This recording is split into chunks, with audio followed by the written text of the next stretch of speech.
Hey, everyone. Welcome to a special bonus episode of Locked On Lakers for a Saturday. I'm Brian Kamenetsky. We just suck right now. Those were the words of LeBron James following yet another loss, this time 127-113 to the Grizzlies.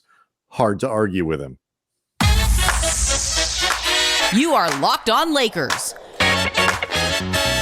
your daily Los Angeles Lakers podcast. Part of the Locked On Podcast Network, your team every day.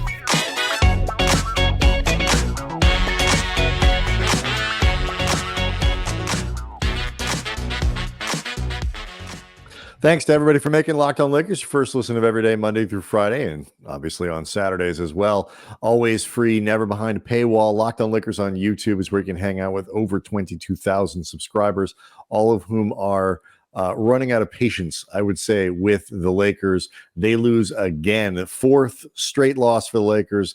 They're 10th in the 13 games they've played since the in-season tournament. This time it's 127-113 at home to the Grizzlies. The second game of this critical stretch of almost exclusively games inside that building, whether a Clippers home game or whatever, or a bunch of their own. The only time they travel is to Utah over this next road. They need to win these games, and they are 0-2 after this loss. And it was an incredibly frustrating one, I think, for everyone involved.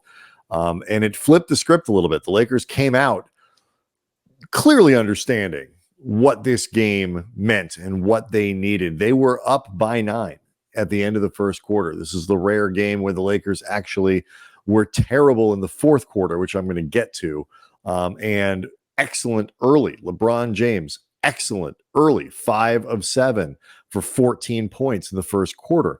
That would not hold. The Lakers, only 8 turnovers through the first 3 quarters. That would not hold.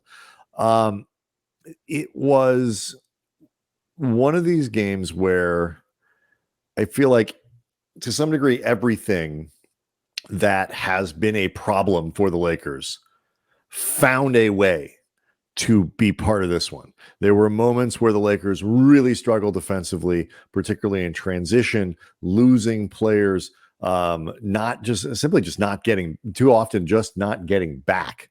They allowed Marcus Smart to hit approximately 11 billion three-pointers in this game.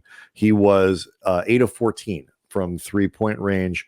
The Grizzlies, who are not a great three-point shooting team, hit 23, continuing a season-long trend of the Lakers allowing poor three-point shooters and poor three-point shooting teams to get entirely too comfortable behind the three-point line. It's one thing to allow certain shooters to have a little bit of latitude, allow certain teams to have a little bit of latitude, because you're playing towards percentages, you're playing toward, trying to play teams away from their strengths. But at this point, the pattern is so obvious with the Lakers, who have led the league in allowing, these situations, these teams who are bad shooting teams to shoot well. At some point, you have to recognize that this strategy, or the way that we are executing it, the point at which we say no more, you now have to earn your shots somewhere else. They just haven't exactly figured that out. But it hurt them again. Alex Regla, this is from Alex Regla at Silver Screen and Roll. According to the league's tracking data, no team allows more wide open three-point attempts a game than the Lakers. That's 22.5.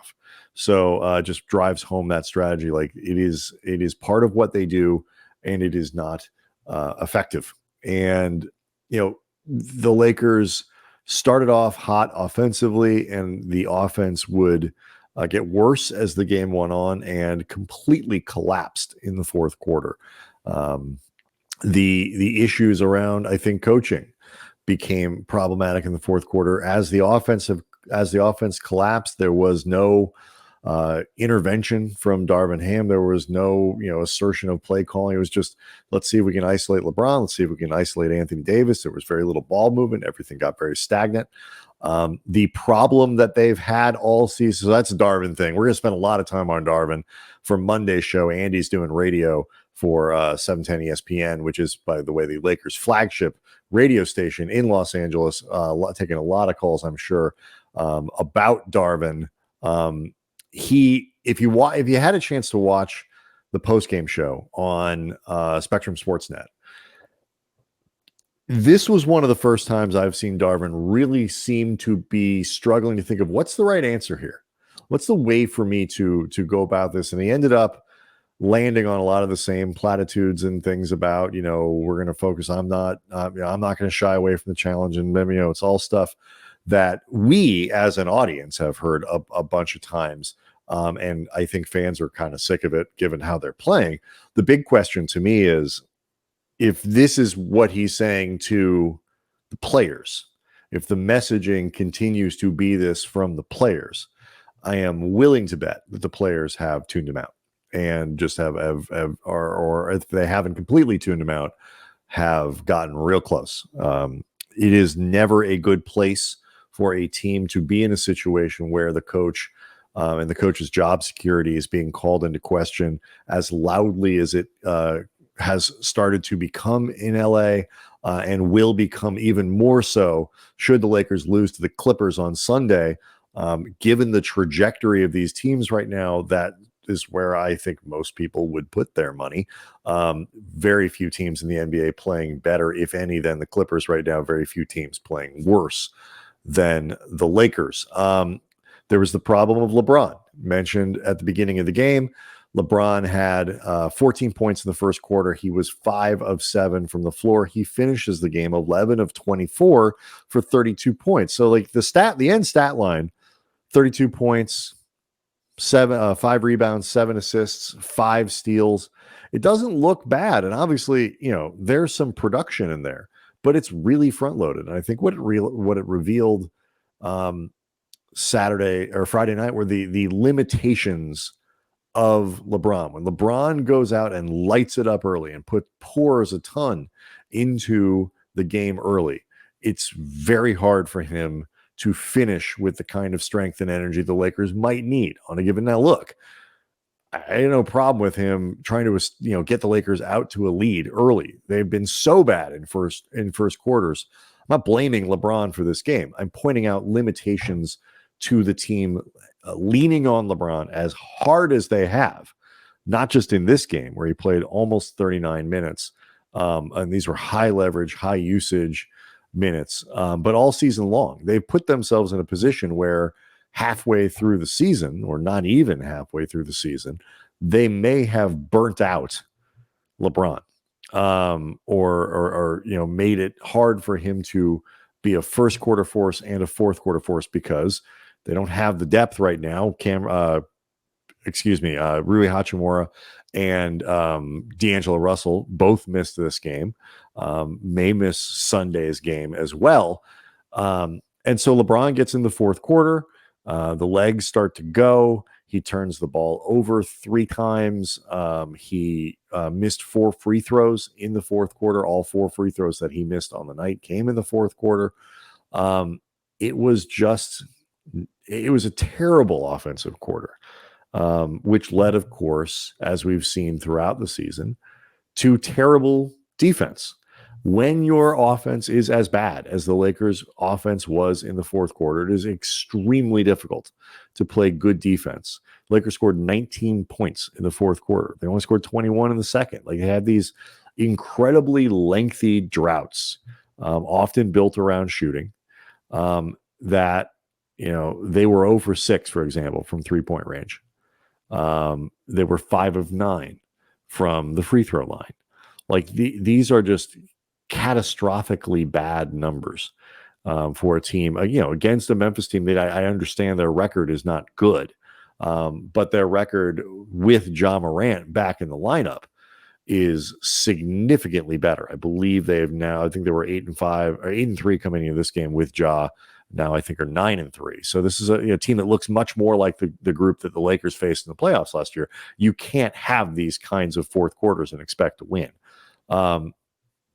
The big question is going to be how long the Lakers can hang on. Can they turn it around with Darvin Ham as their coach? Do they want to? I saw some people on Twitter saying the Lakers quit in the fourth quarter. I do not think that's what happened. I think they collapsed in the fourth quarter, and I think there was no response. There was no counterpunch. There was no, okay, they're doing X, we're going to do Y to counter what they're doing.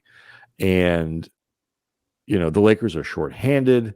They are, they have players on the team who are not necessarily performing as they need to. But, Anthony Davis gave you 31, 6 and 4, a couple block shots. Austin Reeves gave you 19, 8 of 14 from the floor, 12 assists for Reeves. Taurean Prince was 3 of 7 from 3-point range. Christian Wood, aside from a god-awful shot, a three-pointer in the fourth quarter that was indicative of the kind of offense the Lakers were playing, overall gave them some decent minutes. The Lakers just didn't have enough depth. Jared Vanderbilt didn't score in his 16 minutes. Max Christie only had 2 points in his 20 minutes. And when you're only playing, that's 5-8 guys, and you get 2 points from 2 of them in 36 minutes of play, that is problematic. Don't know exactly how the Lakers solve this. I don't think firing Darvin Ham solves the problem. Changes the voice. You get the bump, you get the energy that always seems to come with a coaching change in professional sports. It's not going to solve all the Lakers' problems.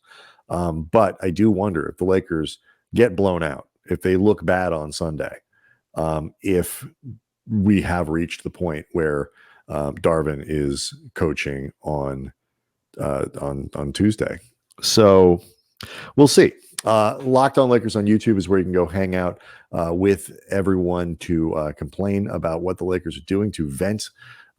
We will be discussing, we will take some of your comments and things like that and move them into the week. So plenty to discuss as we go forward. But first, need to tell you that Locked On Lakers is brought to you by Prize Picks. Prize Picks is the largest daily fantasy sports platform in North America, the easiest and most exciting way to play DFS. It's just you against the numbers. So instead of battling thousands of other players, including pros, sharks, you pick more or less, more than or less than on 2 to 6 player stat projections, and you just watch the winnings roll in. It's that simple. Prize Picks offers all kinds of really fun ways to engage in DFS play, including combo projections across football and basketball from the Specials League. It's a league created specifically for combo projections that include 2 or more players from different sports or leagues. For example, LeBron James and Travis Kelce at a 10.5 combo of 3-pointers made and receptions. That's a fun one to play as the NFL gets into the playoffs. Prize Picks even offers a reboot policy so that your entries stay in play even if one of your players gets injured. For football and basketball games, if you have a guy who exits the game in the first half and does not return in the second, that player is rebooted. Prize Picks is the only daily fantasy sports platform with an injury insurance policy. So what you want to do is you go to prizepicks.com/LockedOnNBA. Use that code LockedOnNBA for a first deposit match up to $100. Again, prizepicks.com/LockedOnNBA. Use that code LockedOnNBA. First deposit match up to $100. Prize Picks, daily fantasy sports made easy. Locked On Lakers also brought to you by FanDuel. The NFL regular season is wrapping up week 18 this weekend, but there is still time to get in on the action with FanDuel, America's #1 sportsbook. Right now, new customers get $150 in bonus bets guaranteed when you place a $5 bet. That's $150 in bonus bets, win or lose. The app is so easy to use, and there's so many ways to bet, to get in on the action, whether you're talking live same-game parlays. You find bets in the new Explore tab. You make a parlay in the Parlay Hub. It's the best way to find the most popular parlays. So go visit FanDuel.com/LockedOn and make your first bet a layup. Again, FanDuel.com/LockedOn. FanDuel, the official partner of the NFL. We'll see everyone after the Clipper game on Sunday.